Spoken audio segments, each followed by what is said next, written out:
Nishanth sir, നമുക്കറിയാം ഒരു യുദ്ധം ആഫ്റ്റർ ദി വാർ ഒരു രാജ്യത്തിന് ഉണ്ടാക്കാവുന്ന നഷ്ടങ്ങൾ ചെറുതല്ല. രാജ്യത്തെ സാമ്പത്തികപരമായി, രാജ്യത്തെ ജനങ്ങൾക്കിടയിൽ അങ്ങനെയൊക്കെ വലിയ വലിയ രീതിയിലുള്ള ഒരു ഇമ്പാക്ട് ആഫ്റ്റർ വാർ ഒരു രാജ്യത്തിന് ഉണ്ടായിരിക്കും. പക്ഷേ ഇന്ത്യയെ സംബന്ധിച്ച് ഇന്ത്യ പാക് സംഘർഷത്തിന് ശേഷം അല്ലെങ്കിൽ ഒരു യുദ്ധസമാനമായ അന്തരീക്ഷത്തിന് ശേഷം ഇന്ത്യയെ ഇത്തരം ക്ലീശെ സംഭവങ്ങളൊന്നും ബാധിച്ചിട്ടില്ല എന്നുള്ളതാണ് അത്ഭുതമാണ്. ലോകരാജ്യങ്ങൾ ഉൾപ്പെടെ നോക്കുന്നതും അതാണ്. ഞാൻ പറയാൻ കാരണം എന്താണെന്നറിയോ പ്രശാന്ത് സാർ? കഴിഞ്ഞ ഒരു 7 മാസത്തിനിടെ ഇന്ത്യക്ക് ഉണ്ടായിരിക്കുന്ന ഇന്ത്യയുടെ ഫോറിൻ എക്സ്ചേഞ്ച് റിസർവ്സ് എന്ന് പറയുന്നത് കേട്ടാൽ നമ്മൾ ഞെട്ടിപ്പോകും. ഏകദേശം US$ 4.6 ബില്യൺ റേറ്റ് ആണ് ഇന്ത്യയുടെ ഫോറിൻ എക്സ്ചേഞ്ച് റിസർവ്സിൽ ഉണ്ടായിരിക്കുന്നത്. ഇതുവരെ ഒരു രാജ്യത്തിനും ഒരു യുദ്ധത്തിന് ശേഷം ഇത്രയേറെ വലിയൊരു വളർച്ച കൈവരിക്കാൻ സാധിച്ചിട്ടില്ല എന്നുള്ളതാണ്. കഴിഞ്ഞ 7 മാസത്തിനിടെ എന്ന് ഞാൻ പറയുമ്പോൾ പൊതുവെ എല്ലാവർക്കും തോന്നാവുന്ന ഒരു സംശയം, അതിന് ഈ ഒരു യുദ്ധം കഴിഞ്ഞിട്ട് ആകെ 2-3 ആഴ്ചയല്ലേ ആവുന്നുള്ളൂ എന്ന്. അപ്പോഴും ഈ വളർച്ചയ്ക്ക് കാര്യമായ ഒരു മാറ്റം ഉണ്ടായിട്ടില്ല. വളർച്ച കൂടുന്നതേ ഉള്ളൂ. വളർച്ചയിൽ ഒരു താഴ്ച ഉണ്ടായിട്ടില്ല എന്നുള്ളതാണ് അത്ഭുതം. എന്തുകൊണ്ടായിരിക്കാം ഇന്ത്യ പാകിസ്ഥാൻ വാർ ഇന്ത്യയെ ബാധിക്കാതിരുന്നത്? ഇന്ത്യയുടെ ഈ ഒരു ഫോറിൻ എക്സ്ചേഞ്ച് റേറ്റിനെ ഉൾപ്പെടെ എന്തുകൊണ്ടായിരിക്കാം ബാധിക്കാതിരുന്നത്? അതായത് നമ്മുടെ വളർച്ച അത്രയ്ക്ക് വലിയ വലിപ്പത്തിൽ പോകുന്നു. അതുകൊണ്ടാണ് ലോകരാജ്യങ്ങൾ നമ്മളെ ഭയക്കുന്നതിന്റെയും കാര്യം. ഇപ്പം ഒരു കാര്യം മനസ്സിലാക്കിയാൽ, ഈ 2 ആഴ്ച കൊണ്ട് കഴിഞ്ഞ 7 മാസത്തിനകത്ത് ഏറ്റവും ഉയർന്ന ഫോറിൻ എക്സ്ചേഞ്ച് അല്ലെങ്കിൽ റിസർവ് ഉണ്ടായിട്ടുണ്ട്. ഈ യുദ്ധത്തിന് ശേഷം നോക്കുമ്പോൾ ഏതാണ്ട് 5% വർധന, 5% അത്രയും വരുന്നില്ലെങ്കിൽ 4.5 അല്ലെങ്കിൽ 4.25% വർധനവ് വരികയാണ്. അതായത് വലിയ വർധനവാണ്. ഇപ്പൊ ഫോറിൻ എക്സ്ചേഞ്ച് റിസർവിൽ 4ാമത് നിൽക്കുന്ന രാജ്യം ആയിട്ടും ഇന്ത്യ വരുന്നുണ്ട്. അപ്പം ഇതിന്റെ കാര്യം എന്ന് പറഞ്ഞാൽ, ഇപ്പം നമ്മൾ കണ്ടല്ലേ, യുദ്ധം സാധാരണ എക്കണോമിക്കലി ഒരു രാജ്യത്തെ തകർക്കും, നഷ്ടങ്ങൾ ഉണ്ടാക്കും. ഒരു യുദ്ധം ചെയ്യണമെങ്കിൽ കോടാനുകോടി രൂപയുടെ ചെലവ് വരും. അതിനുശേഷം മറ്റ് ശത്രു രാജ്യം നമ്മളെ ആക്രമിച്ചിട്ട് ആ ആക്രമണത്തിനകത്തൂടെ രാജ്യത്തിനകത്തെ നാശനഷ്ടങ്ങളുടെ ഒരു അല്ലെങ്കിൽ അത്തരത്തിൽ ഉള്ള ഒരു നഷ്ടവും വലിയ വലിപ്പത്തിലായിരിക്കും. ഇപ്പം നമുക്ക് എന്തായാലും യുദ്ധം ചെയ്തതിനകത്ത് ചെലവുകളുണ്ട്. അത് നമ്മൾ അതിനു വേണ്ടി പണം മാറ്റിവെച്ചിട്ടുണ്ട്. അതിനുശേഷം നമ്മളിപ്പോ 50,000 കോടി രൂപ കൂടി പ്രതിരോധ സംവിധാനത്തിലേക്ക് കൂടുതൽ കൊടുത്തിട്ടുണ്ട്. അതൊക്കെ ഇന്ത്യയുടെ കരുതലിന്റെ ഭാഗമാണ്. കാരണം നമ്മുടെ പുരോഗതിയിൽ അസൂയപ്പെടുന്ന രാജ്യങ്ങൾ കൂടുതലുള്ളത് കൊണ്ട് ഇത്തരത്തിലുള്ള യുദ്ധങ്ങൾ നാളെ കാലത്തെ എവിടെ നിന്ന് വേണേലും പ്രതീക്ഷിക്കാം, അത്തരത്തിലുള്ള അക്രമങ്ങൾ ഉണ്ടാകാം എന്നുള്ളത് കൊണ്ടാണ് ആ രീതിയിൽ കരുതുന്നത്. പക്ഷേ യുദ്ധം ചെയ്ത് പണമുണ്ടാക്കിയ ഒരു രാജ്യം, ഈ പറയുന്ന പോലെ ലോകത്ത് പല രാജ്യങ്ങളും യുദ്ധം ചെയ്യുമ്പോൾ ആ ലോകത്തിനുണ്ടാക്കുന്ന ബാധ്യതയ്ക്കപ്പുറം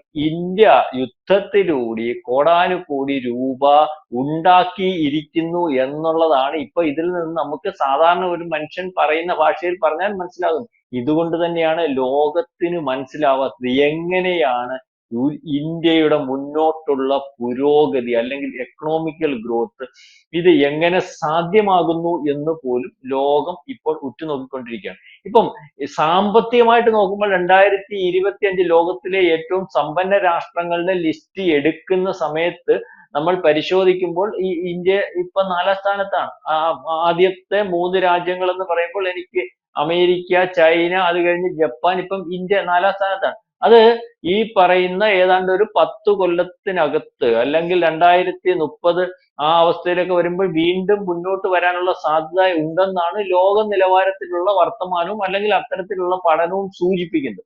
അപ്പം ഇതുപോലെ തന്നെ മാർക്കറ്റിംഗ് റേറ്റ്, ഇപ്പൊ നമ്മളോട് യുദ്ധം ചെയ്ത രാജ്യത്തിന്റെ അവസ്ഥ എന്താണ്? ഏതാണ്ട് 690.6 ബില്യൺ ഡോളറാണ് നമ്മുടെ ടോട്ടൽ ഫോറിൻ എക്സ്ചേഞ്ച് റിസർവ്. ഈ സ്ഥാനത്ത് പാകിസ്ഥാന്റെ എന്ന് പറയുമ്പോൾ ഏതാണ്ട് 30 ബില്യൺ പോലും വരുന്നില്ല പാകിസ്ഥാന്റെ. അപ്പോ മാത്രമല്ല ചൈന, ജപ്പാൻ, സ്വിറ്റ്സർലൻഡ്, ഈ 3 രാജ്യങ്ങൾ മാത്രമേ ഉള്ളൂ ഫോറിൻ എക്സ്ചേഞ്ച് റിസർവിൽ നമ്മളുടെ മുന്നിൽ നിൽക്കുന്ന രാജ്യങ്ങൾ. അപ്പൊ 4ാമതാണ് നമ്മൾ നിൽക്കുന്നത്. 5ാമതായിരുന്നു അതിനകത്ത്, ഇപ്പൊ 4ാമത് വന്നിട്ടുണ്ട്. അപ്പം ഈ നമ്മളുടെ കൂടെ അല്ലെങ്കിൽ നമ്മളോട് യുദ്ധം ചെയ്യാൻ നിൽക്കുന്ന പാകിസ്ഥാൻ ഉൾപ്പെടെയുള്ള രാജ്യങ്ങളുടെ അവസ്ഥ എന്ന് പറയുമ്പോൾ ഏതാണ്ട് ഈ 2029-30 3ാം സ്ഥാനത്ത് നിന്ന് 1 ട്രില്യണിലേക്ക് എത്താൻ പോകുമ്പോൾ പാകിസ്ഥാന്റെ അവസ്ഥ ഏതാണ്ട് 15 ബില്യൺ US ഡോളർ മാത്രമാണ്. നമ്മുടെ ഏതാണ്ട് 690 വരുമ്പോൾ 15 $30 ബില്യൺ, 30 ബില്യൺ ഡോളർ. അപ്പം ആ രാജ്യവും ഈ രാജ്യവും തമ്മിലുള്ള അന്തരം, അതുകൊണ്ട് തന്നെയാണ് ഈ രാജ്യത്തെ പ്രോക്സി ആക്കിയിട്ട് ഇന്ത്യ മഹാരാജ്യത്തെ അടിക്കുന്നതിനും ഇന്ത്യയുടെ എക്കണോമിക്കൽ ഗ്രോത്ത് ഒരു പക്ഷേ ചൈന ഇപ്പം 2ാം സ്ഥാനത്തും ഒക്കെ നിൽക്കുന്ന ചൈന പോലും ഭയക്കുന്ന ഒരവസ്ഥയുണ്ട്.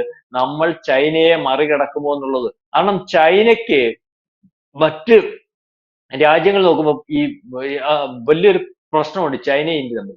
ഈ വിപണി നോക്കുമ്പോൾ ഇപ്പൊ യൂറോപ്യൻ കൺട്രീസും നാറ്റോ രാജ്യങ്ങളും അമേരിക്കയും അല്ലെങ്കിൽ ലോക രാജ്യങ്ങൾ ഇന്ത്യ വലിയൊരു വിപണിയായിട്ട് കാണുന്നു.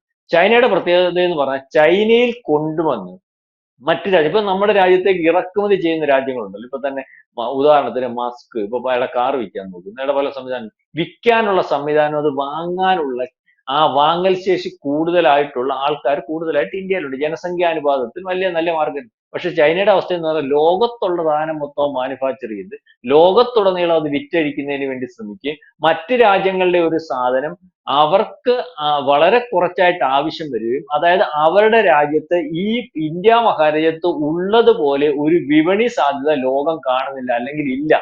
എല്ലാ സാധനത്തിന്റെയും അതേ ഇതിലുള്ള അല്ലെങ്കിൽ ഇപ്പൊ അമേരിക്ക ഉണ്ടാക്കുന്ന സാധനം വന്നാലും അവൻ അതിന്റെ ഇത് കണ്ടുപിടിച്ചിട്ട് അതേപോലെ ഇരിക്കുന്ന ഒരു സാധനം ഡ്യൂപ്ലിക്കേറ്റ് ഉണ്ടാക്കി ഇവിടെ കൊടുക്കും. അല്ലെങ്കിൽ വിപണി സാധ്യത പറയുന്ന വലിയ രാജ്യമാണെങ്കിൽ പോലും മറ്റ് രാജ്യങ്ങൾ കാണുന്ന രാജ്യത്തിന്റെ കൂട്ടത്തിൽ ചൈനയും ഇന്ത്യയും തുലനം ചെയ്യുമ്പോൾ ഇന്ത്യ മഹാരാജ്യത്താണ് കൂടുതൽ. അതുകൊണ്ട് തന്നെ ഇന്ത്യ ഡിപ്പെൻഡ് ചെയ്യുന്നു. അതുപോലെ നമ്മുടെ സാധനങ്ങൾ കയറ്റുമതി ചെയ്യുന്നതിന് വേണ്ടി ഇപ്പൊ ലോകത്തുടനീളം നമ്മൾ ശ്രദ്ധിക്കുന്നുണ്ട്.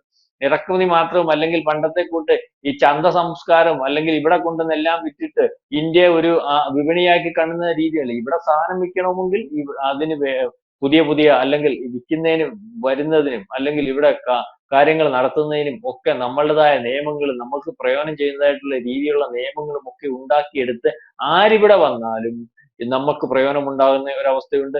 വരാതിരിക്കാൻ വയ്യാത്ത ഒരവസ്ഥയിലേക്ക് ലോകരാജ്യങ്ങൾ പോകുന്നുണ്ട്.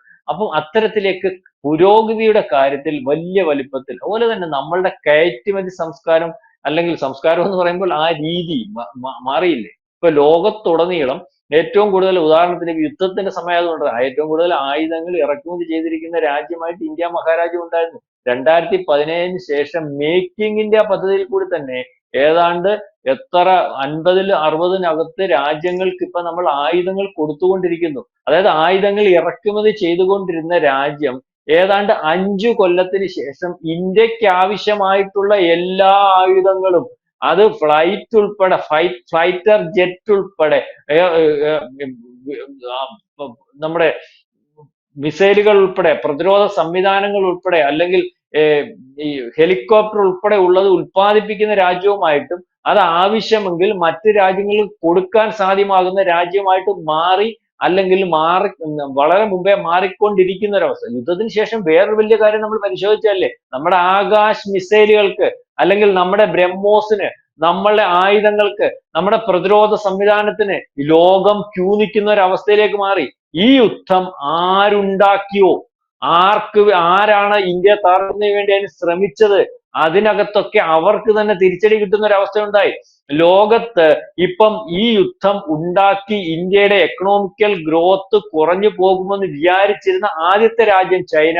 ഒരുപക്ഷെ മറ്റ് യൂറോപ്യൻ കൺട്രീസും അമേരിക്ക ഉൾപ്പെടെ ഉള്ളവർ ഒരടി കിട്ടിക്കോട്ടെ, ഒരു ശമനം വരുമെന്ന് വിചാരിച്ചിരുന്നിടത്ത് ആ അടിക്ക് ശേഷം രാജ്യത്ത് ഇപ്പൊ ഏറ്റവും കൂടുതൽ ഈ പറഞ്ഞ യുദ്ധക്കോപ്പുകൾ വിൽക്കാൻ നിൽക്കുന്ന അമേരിക്കയ്ക്കും അല്ലെങ്കിൽ ചൈനയ്ക്കും ഈ പറയുന്ന തുർക്കിക്കും ഒക്കെ അവന്റെ സാധനം ഇനിയും വിൽക്കണമെങ്കിൽ പലവട്ടം ആലോചിക്കേണ്ടി വരും. അത് തുർക്കിയുടെ ഡ്രോണിന്റെ കച്ചവടക്കാരനായിരുന്നു തുർക്കി വലിയ. ഇവിടുത്തെ ഡ്രോൺ മൊത്തം അടിക്ക് പപ്പടമാക്കി നമ്മൾ കളഞ്ഞു. തുർക്കിയുടെ ഡ്രോൺ മേടിക്കാൻ ആളില്ലാതായി. അതുപോലെ തന്നെ ഏറ്റവും കൂടുതൽ മിസൈലുകൾ വിൽക്കാനും ഫൈറ്റർ ജെറ്റുകൾ അല്ലെങ്കിൽ വിമാനങ്ങൾ വിൽക്കാനും യുദ്ധക്കോപ്പുകളും വിൽക്കാൻ പറ്റുന്ന ചൈനയുടെ സാധനം ലോകത്തിലെ ഏറ്റവും വലിയ ഡ്യൂപ്ലിക്കേറ്റ് സാധനമാണ് മേടിക്കരുത്. ചൈനയുടെ ആണെങ്കിൽ ഈ പറയുന്നത് പോലെ ഗ്രാഫ് പോയ പോക്ക് ചൈനയെ പോലും അമ്പരിപ്പിച്ചിട്ട് കോടാനുകോടി രൂപയുടെ നഷ്ടമാണ്. F-16 എന്ന് പറയുന്ന വിമാനം അടിച്ചു കളഞ്ഞ് 2 വട്ടം അടിച്ചപ്പോ കളഞ്ഞു. അമേരിക്കയുടെ ഏറ്റവും വലിയ വിമാനമാണ്, കാണാൻ പോലും പറ്റത്തില്ല. കാണാൻ പോലും പറ്റത്തില്ല എന്ന് പറഞ്ഞാൽ നമ്മുടെ ബോബിയെന്ന് വീണപ്പോഴാണ് കാണാതായത്. അല്ലാതെ അവർ പറയുന്ന പറക്കുന്നത് കാണാൻ പോലും പറ്റത്തില്ല എന്ന് പറഞ്ഞാൽ ലോകത്തിലെ ഏറ്റവും ഫെസിലിറ്റീസ് ഒക്കെ കൂടുതലുള്ള വിമാനമാണെന്ന് പറഞ്ഞു. അപ്പൊ ഈ അമേരിക്കയ്ക്ക് തട്ട് കിട്ടി, അസർബൈജാന് തട്ട് കിട്ടി, തുർക്കിക്ക് തട്ട് കിട്ടി, ചൈനയ്ക്ക് തട്ട് കിട്ടി, ഇന്ത്യക്ക് കിട്ടിയത് കോടാനുകോടി രൂപ. യുദ്ധത്തിന് ശേഷം ഇന്ത്യക്ക് കിട്ടുന്നത് കോടാനുകോടി രൂപ. ഫോറിൻ എക്സ്ചേഞ്ച് അല്ലെങ്കിൽ ആ രീതിയിലൊക്കെ നോക്കുമ്പോൾ കോടികളുടെ വരുമാനം. പ്രതിരോധ മേഖലയിൽ ഇന്ത്യയുടെ ആയുധ കച്ചവടത്തിന് വേണ്ടി ആൾക്കാർ ക്യൂ നിൽക്കുന്നു. എല്ലാ രീതിയിലും ലോകത്തൊരിടത്തും സംഭവിക്കാത്ത സംഭവമാണ് ഇന്ത്യ മഹാരാജ്യം സംഭവിച്ചിരിക്കുന്നത്. യുദ്ധത്തിന് ശേഷവും ഈ വലിയ മുന്നേറ്റത്തിൽ കോടാനുകോടി രൂപ വാരിക്കൂട്ടുന്ന രാജ്യങ്ങളുടെ കൂട്ടത്തിൽ നോക്കുമ്പോൾ കൂട്ടമൊന്നുമില്ല, ഒറ്റ രാജ്യം, അത് ഇന്ത്യ മഹാരാജ്യം എന്നാണ് നമ്മൾക്ക് മനസ്സിലാവുന്നത്. തീർച്ചയായും പ്രശാന്ത് സാറ് സൂചിപ്പിച്ചതുപോലെ ഇന്ത്യയുടെ ഒരു വളർച്ച ലോക രാജ്യങ്ങൾക്ക് അസൂയ ഉണ്ടാക്കുന്ന രീതിയിലാണ്. 2024 GDP വളർച്ചയിൽ 5ാം സ്ഥാനത്തായിരുന്നുവെങ്കിൽ 2025 4ാം സ്ഥാനത്തെത്തി. ജപ്പാനെ പിന്തള്ളി ഇന്ത്യ 2025 4ാം സ്ഥാനത്തെത്തുമ്പോൾ ഇനി മുൻപിലുള്ളത് ചൈനയാണ്. അപ്പോൾ പിന്നെ ചൈന ഇത്തരം പ്രകോപനപരമായ നീക്കങ്ങൾ അല്ലെങ്കിൽ ഇന്ത്യയെ ശത്രുവായിട്ട് പ്രഖ്യാപിച്ചിരിക്കുന്ന രാജ്യങ്ങൾക്ക് നൽകുന്ന പിന്തുണ എന്തുകൊണ്ടാണ് എന്നുള്ളത് ഇപ്പോൾ പകൽ പോലെ വ്യക്തമാണ്. ഇന്ത്യ ലോകത്തിലെ സാമ്പത്തിക ശക്തിയായി 3ാമതോ 2ാമതോ ഒക്കെ എത്തുമ്പോൾ അവിടെ പിന്തള്ളപ്പെടുന്ന ആദ്യത്തെ ഒരു രാജ്യം എന്ന് പറയുന്നത് ചൈനയായിരിക്കും. വ്യക്തമാണ്. Thank you Prashant sir. കൂടുതൽ വാർത്തകളും വിശേഷങ്ങളും നിങ്ങളിലേക്ക് എത്താൻ ABC മലയാളം സബ്സ്ക്രൈബ് ചെയ്യുക, ബെൽ ബട്ടണും അമർത്തുക.